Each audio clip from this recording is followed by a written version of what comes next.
Hello student, welcome to Spandan Academy. Today we read history of 6th class, chapter 2nd. From hunting, gathering to grow food. अखेट खाद्य सामग्री से भोजन उत्पादन तक. The earliest people, why were they on the move? आरंभिक मानव आखिर इधर से उधर क्यों घूमते थे, इसके विषय में हम इस लेसन में पढ़ेंगे. We know about people who lived in the subcontinent as early as 2 million year ago. इधर से उधर क्यों घूमते थे, मतलब ये जो उप महाद्वीप में 20 लाख पहले लोग खाद्य सामग्री के विषय में कैसे जानते थे, भोजन का इंतजाम किस तरीके से करते थे. वो आमतौर पर क्या करते थे, खाने के लिए जंगली जानवरों का शिकार करते थे, है ना. मछलियाँ और चिड़ियों को पकड़ते थे. फल फूल, दाने, पौधे, पत्ती, अंडे इकट्ठे किया करते थे. पहला कारण क्या था इनका, ये एक जगह से दूसरी जगह पे ज़्यादा दिनों तक क्यों नहीं रह पाते थे, क्योंकि पेड़ पौधे जानवर खा के समाप्त हो जाते थे, तो वो दूसरी जगह जाते थे. नेक्स्ट रीजन था कि वो जानवरों का शिकार करते थे. मवेशियाँ चारा खाती थीं, खाते खाते खाते वो दूसरी जगह चली जाती थीं, तो उनके पीछे पीछे ये मानव भी जाया करते थे. तीसरा कारण है कि पेड़ पौधे फूल फल मौसम में ही आते हैं, इस कारण भी वो उपयुक्त मौसम का इंतजार करते हैं. चौथा कारण है कि पानी के बिना प्राणी पेड़ पौधे जीवित नहीं रह सकते, तो झीलों में जो पानी रहता था कुछ तो रहता था और कुछ पानी बारिश पे ही डिपेंड रहता था, तो इस कारण भी वो लोग मौसम का इंतजार करते थे. How do you know about these people? आरंभिक मानव के बारे में जानकारी कैसे मिलती है. पुरातत्व में कुछ ऐसी वस्तुएं मिली जिसका निर्माण और उपयोग खाद्य सामग्री के लिए किया, है ना. लोगों ने क्या काम, पत्थर, लकड़ी और हड्डियों के औजार बनाए. इनमें से पत्थरों के औजार आज भी बचे हैं. इनमें से कुछ औजारों का उपयोग उनने फल फूल काटने के लिए, हड्डी और मांस काटने के लिए, पेड़ों की छाल और जानवरों की खाल उतारने के लिए किया. और कुछ हड्डी लकड़ियों का इकट्ठा करके उनने क्या हथियार बनाए, बाण बनाए, औजार बनाए. और कुछ लकड़ियों से उन्होंने क्या बनाए, झोपड़ियाँ बनाई. Choosing a place to live in. Look at map second below. Map में देखिए, रहने की जगह निर्धारित करना. मानचित्र में देखेंगे कि जो मतलब रेड कलर से ट्रायंगल में दिया है, तो पूरा स्थल है जहाँ पर खाद्य सामग्री के होने के प्रमाण मिले हैं. इसके अलावा और भी कई स्थानों पर खाद्य सामग्री के विषय में बताया है. कई पुरातन नदियों में झील और किनारे भी बताए जो अपन मैप में देख सकते हैं. Rock painting and what they tell us. मतलब जो पेंटिंग दी है, तो पेंटिंग क्या बनाते थे, पहले के लोग चित्रकारी भी करते थे पत्थरों पे, घरों पर, गुफाओं पर. इसमें जो चित्र दिया, जैसे हिरण को पकड़ रहे हैं, इस तरह गाय बनाते थे और जंगली जानवरों के भी चित्र ये लोग बनाया करते थे, जो अपन को पहले के अवशेषों में मिलते हैं बने हुए. सेट्स इधर यहाँ दिया है सेट्स के विषय में. तो सेट्स क्या है, अपन सेट्स मीन्स होता है पूरा स्थल. पूरा स्थल उस स्थान को कहते हैं जहाँ औजार, बर्तन और इमारतें जैसी वस्तुओं के अवशेष मिलते हैं. ऐसी वस्तुओं का निर्माण लोग अपने काम के लिए किया करते थे और फिर बाद में वहीं छोड़कर वो लोग चले जाते थे. तो कैसे मिलते हैं, वो ज़मीन के ऊपर, जब अपन ज़मीनों को खोदते हैं, कभी अंदर मिलते हैं, कभी ऊपर मिलते हैं, कभी नदी के किनारे, ये सब पाए जाते थे. Finding out about fire. आग की खोज. Find the Kohinoor caves on map second. Finding out about fire. The beginning of farming and herding. खेती और पशुपालन की शुरुआत. इस दौर में भिन्न भिन्न इलाकों में उन लोगों ने क्या सीखा, गेहूं, जौ, धान जैसे अनाज प्राकृतिक रूप से उगने लगे, तो महिला, पुरुष और बच्चों ने इन अनाज को भोजन के लिए बटोरना शुरू करा.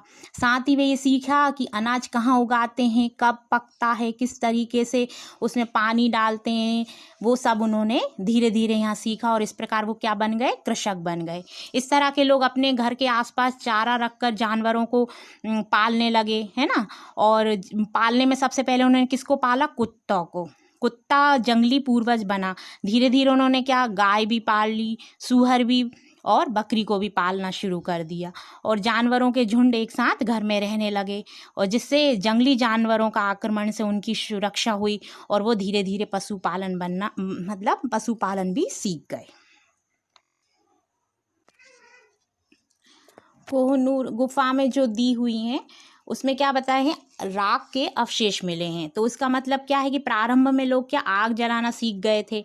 आग का इस्तेमाल वो काय के लिए करते थे, प्रकाश के लिए करते थे, मांस भूनने के लिए करते थे और खतरनाक जानवरों को दूर भगाने के लिए भी आग का प्रयोग करते थे।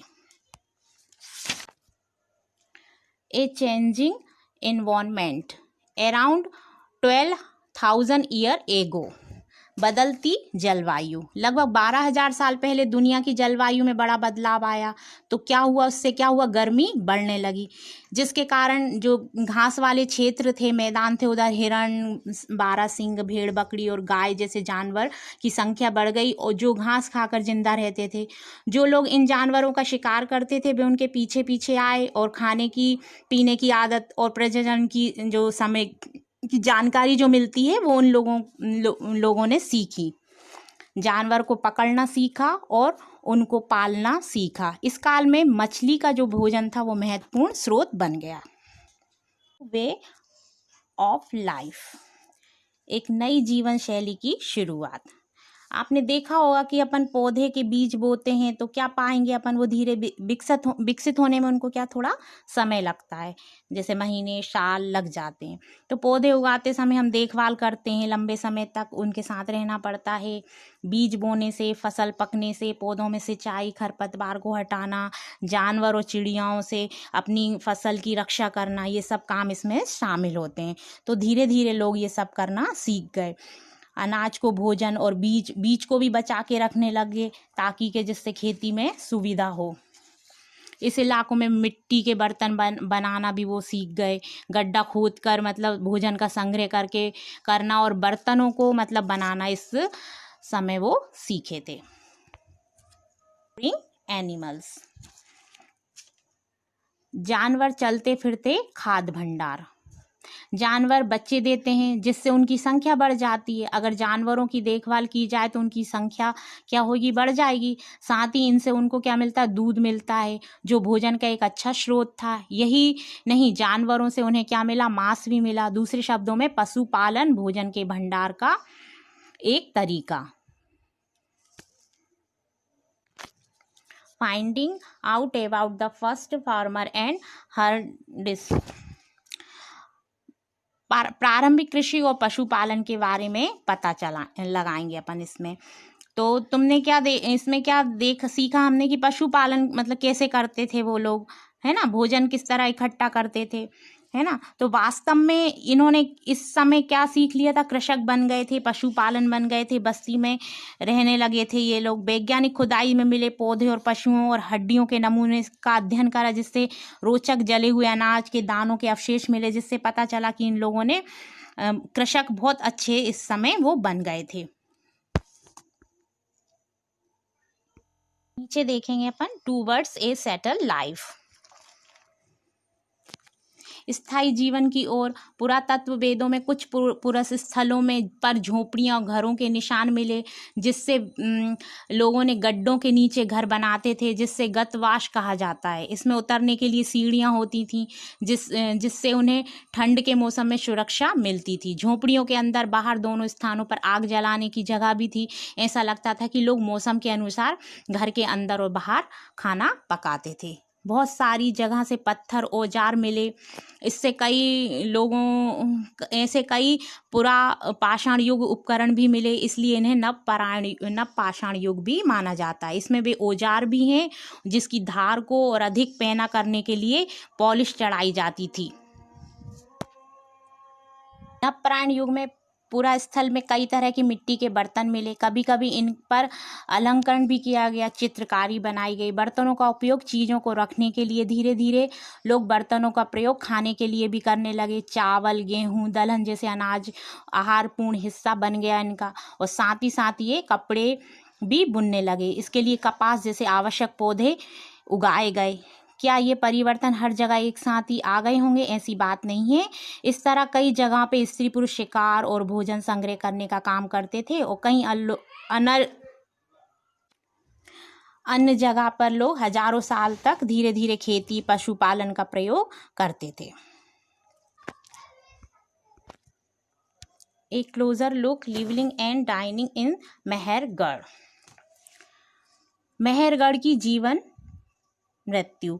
मेहरगढ़ यह ईरान जाने वाले सबसे महत्वपूर्ण रास्ते हैं।